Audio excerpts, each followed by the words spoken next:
আসসালামু আলাইকুম। আশা করি সবাই ভালো আছেন। আজ বাসায় মেহমান ছিল, মেহমানের জন্য কি কি রান্না করলাম তা আপনাদের সাথে শেয়ার করব। এই তো এখানে আমি অনেক রকমের সবজি দিয়ে একটা সবজি রান্না করেছি, আর মুরগির রোস্টের জন্য মুরগিটা ভেজে নিচ্ছি। আর এদিকে আমি গরুর মাংসটা বসিয়ে দিব। গরুর মাংসগুলো দিয়ে আমি একটু ভালোভাবে নাড়াচাড়া করে একটা ঢাকনা দিয়ে ডেকে দিব। আর এই পাশে মুরগির রোস্টটা বসিয়ে দিব। মুরগিগুলো দিয়ে আমি একটু ভালোভাবে নাড়াচাড়া করে এখানে একটু গরুর দুধ দিয়ে দিব। গরুর দুধটা দিয়ে একটু ভালোভাবে নাড়াচাড়া করে একটা ঢাকনা দিয়ে ডেকে দিব। আর এই পাশে আমার গরুর মাংসটা হয়ে গেছে প্রায়। এই তো গরুর মাংস হয়ে গেছে।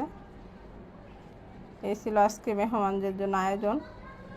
এখানে সালাদ ছিল, সবজি ছিল, মুরগির রোস্ট, গরুর মাংস, আর সাথে ছিল টমেটো দিয়ে ডাল। আজ এই পর্যন্ত। সবাই ভালো থাকবেন।